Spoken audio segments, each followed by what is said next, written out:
नमस्कार मित्रमैत्रिणींनो, मी तुम्हाला आपल्या लाडक्या ऋतिक रोशनची स्टोरी सांगणार आहे. रोशन कुटुंबीय मूळचं पाकिस्तानमधल्या गुजरानवाला या लहानशा शहरातलं. त्याचं मूळ आडनाव नागरथ. त्याच्या आजोबाचं नाव रोशनलाल असल्याने नंतरच्या काळात नागरथ आडनावावरून रोशन हे आडनाव घेतलं. भारत-पाक फाळणीनंतर ते भारतात आले. त्याचे आजोबा रोशनलाल नागरथ म्हणजे संगीतातले व्यासंगी व्यक्तिमत्व. भारतीय चित्रपटसृष्टीत त्यांनी अनेक चित्रपटांना सुरेल संगीत दिले. 1948 पर्यंत नागरथ परिवार उर्फ रोशन परिवार पाकिस्तानात होता. नंतर आजोबांनी व आजी इरा रोशन यांनी मुंबई गाठली. ते आजतागायत मुंबईत आहेत. असो, त्याचे वडील राकेश रोशन चित्रपट निर्माता व दिग्दर्शक व काका राजेश रोशन संगीतकार. ह्यांचं हळूहळू मुंबईत बस्तान बसत गेलं. वडील प्रथम अभिनेता नंतर निर्माता दिग्दर्शक झाले. त्याचे वडील राकेश रोशन ह्यांचं टोपणनाव गुड्डू असल्याने त्यालाही टोपणनाव असावं असं वाटू लागलं. त्याचं नाव ऋतिक ठेवलेलंच होतं. त्याचं टोपणनाव डुग्गू असं ठेवण्यात आलं. त्याच्या उजव्या हाताचा अंगठ्याला जोडून आणखी एक अंगठा आहे. त्याची ही जन्मखूण आहे. हाताला 2 अंगठे असल्याने त्याची आई पिंकी व डॅड दोघंही खूप घाबरले होते. डॉक्टरांचा सल्ला तर घेतलाच, पण ज्योतिषांचाही सल्ला घेतला.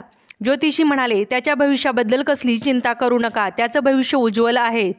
तरीही उज्ज्वल म्हणजे दिवे नेमके कुठे लावणारे हे मात्र त्यांनी सांगितलं नाही. त्याचं अभ्यासात जेमतेम लक्ष, पण प्रत्येकाच्या नकला करण्यात तो पटाईत होता. घरी दर 2-4 महिन्यांनी कधी दिदी सुनैना, कधी त्याचे आई वडील अशा बर्थडे पार्ट्या चालूच असायच्या. तो तेव्हा सगळ्या पाहुण्यांचं मनोरंजन करून नकला करून त्यांना हसवून सोडत असे. त्याच्या बालपणीची मैत्रीण एकता कपूर देखील त्याच्या नकला कार्यक्रमात नेहमी असे. जितेंद्र ऋषी कपूर हे त्याच्या डॅडचे अत्यंत जवळचे मित्र. तो जितू अंकलसमोरच त्यांचीच नक्कल करून दाखवत असे. ते नेहमीच त्याला मोठी कॅडबरी बक्षीस देत असत. कधीकधी गमतीत त्याचे वडील त्याला म्हणत, जर हिंदी चित्रपटामध्ये तुला हिरो म्हणून प्रेक्षकांनी स्वीकारलं नसतं तर बालपणीचा मित्र म्हणून एकताने बालाजी टेलिफिल्म्सच्या मालिकामध्ये तुला काम दिलं असतं. त्याच्या नकलांच्या कार्यक्रमांना सगळेच एक गंमत, एक टाइमपास म्हणून पाहत असले तरी त्याची आई त्याच्या ह्या गमतीला निव्वळ बाळलीला न समजता प्रतिभेचा आविष्कार म्हणून त्याकडे पाहत होती. बाळाचे पाय पाळण्यात दिसतात हे सत्य कदाचित फक्त त्याच्या ममालाच जाणवलं असेल. त्याची दंगामस्ती प्रचंड असायची. त्याच्याकडे घरात एक नोकर होता, कामात हुशार, पण त्याचं अडखळत बोलणं ऐकून आरंभी सगळ्यांना हसू येई. तो तर त्याची खिल्ली उडवण्यात पटाईत होता, पण हे प्रकरण तसं गंभीरच ठरलं. त्याची अडखळत बोलण्याची लकब अंमळ अधिकच वाढत गेली आणि मग वर्षभरात घरात सगळ्यांच्याच लक्षात आलं, तो काहीही सुस्पष्ट बोलत नाहीये. इंग्रजीत ज्याला फंबलिंग किंवा स्टॅमरिंग म्हणतात तसा तो अडखळत बोलू लागला. त्यामुळे त्याला लाज वाटू लागली आणि मग ह्या संकोचास्तव तो लोकांत मिसळणं सोडून त्यानं दिलं. दिवसेदिवस तो अधिकाधिक अंतर्मुख होत गेला. त्याचा शाळेतला एखादा मित्र, मॉम आणि दिदी सुनैना इतकंच त्याचं जग मर्यादित राहिलं. 4 मित्रांमध्ये मिसळला तर त्याच्या अडखळण्यामुळे त्याची टर उडवली जाईल असं त्याला वाटू लागलं. ह्या न्यूनगंडाने त्याला पछाडलं. तो शरीराने बारीक झाला. वेळ जाण्यासाठी साधन म्हणून तो एकटाच त्याच्या खोलीचं दार बंद करून तासनतास बेफाम डान्स करत गेला. त्याला डान्स शिकण्यासाठी कुणी डान्स ट्रेनर नव्हता.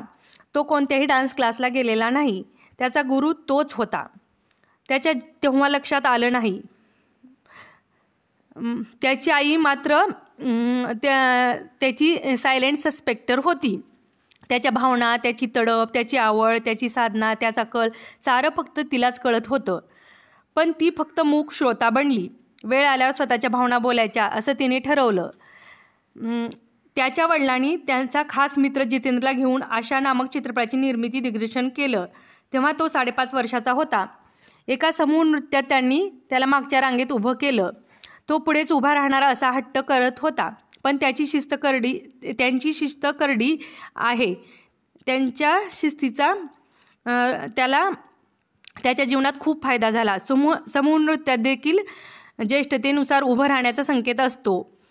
तो निर्मात्याचा मुलगा असला तरी त्याला शिस्तीनुसार उभं करण्यात यावं असा त्याच्या वडिलाचा दंडक होता. तो हिरमुसला, पण भविष्यात कुणाचाही हक्क डावलायचा नाही. मेहनत व अंगभूत गुणावर पुढे जायचं हे तो लहानपणी शिकला.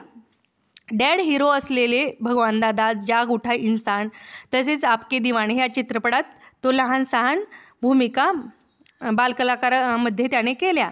बालकलाकार म्हणून भूमिका केल्या. याच काळात त्याला अभिनेता व्हायची जाण आली आणि अभिनेता व्हायचं त्याचं स्वप्न आकारास येत गेलं.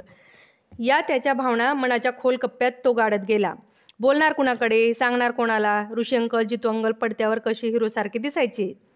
हा मात्र सुकडा. त्याचं अडखळत बोलणं म्हणजे चेष्टेला कारण. एकूणच तो हिरोसारखा काय, पण त्याच्या मित्रासारखाही दिसण्याच्या योग्यतेचा नव्हता. त्याच्या आईलाच मात्र त्याची फक्त फिलिंग्स होत्या. ती म्हणायची, बेटा जिंदगी में कुछ बनना है न, फिर अनुशासन लाना होगा. सीखने के लिए कभी ना नहीं कहना, खुद को बदलना होगा. असं तिचं सांगणं होतं. मॉमने त्याला स्पीच थेरपिस्टकडे नेलं. त्याने दिलेला व्यायाम तो न अडखळता बोलण्याच्या सरावासाठी करू लागला. खोल तांब्यात तोंड बुडवून कविता व संस्कृत मंत्र म्हणण्याचा सराव त्याच्याकडून केला गेला.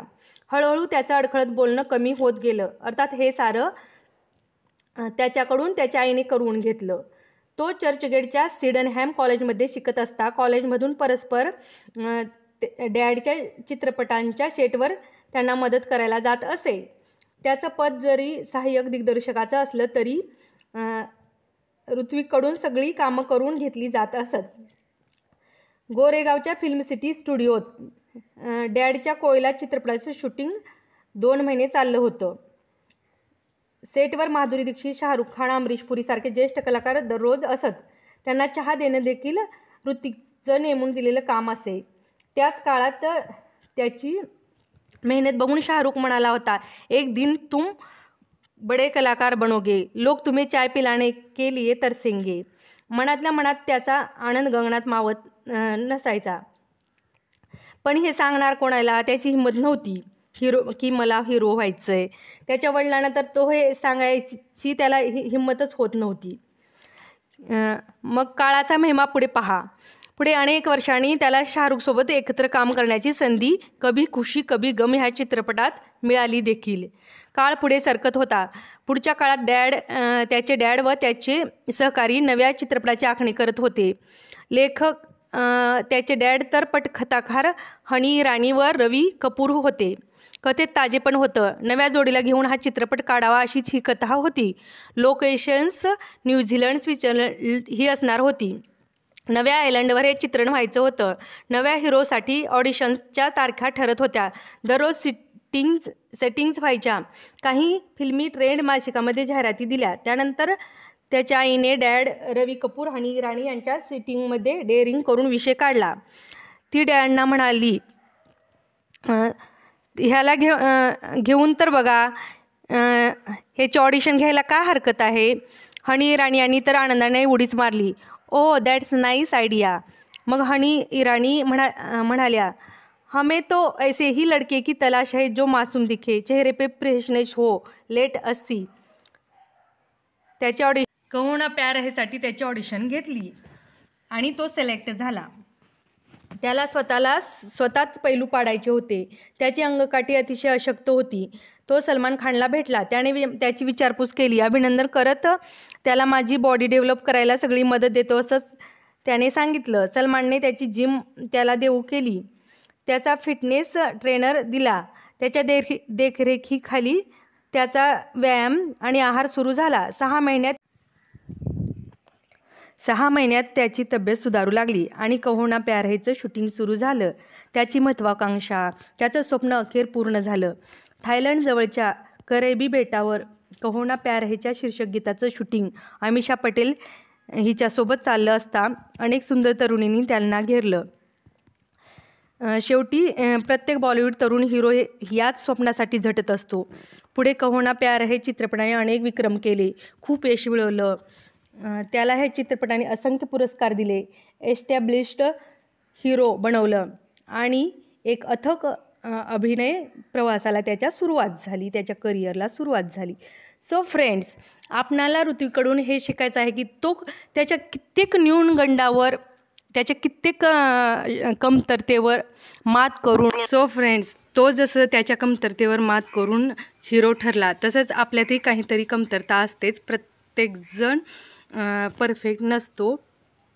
परफेक्ट होण्यासाठी अथक परिश्रम घ्यावे लागतात. सो फ्रेंड्स, आपणही तसे परिश्रम घ्यावेत. हा व्हिडिओ आवडल्यास लाईक, शेअर आणि सबस्क्राईब करायला विसरू नका.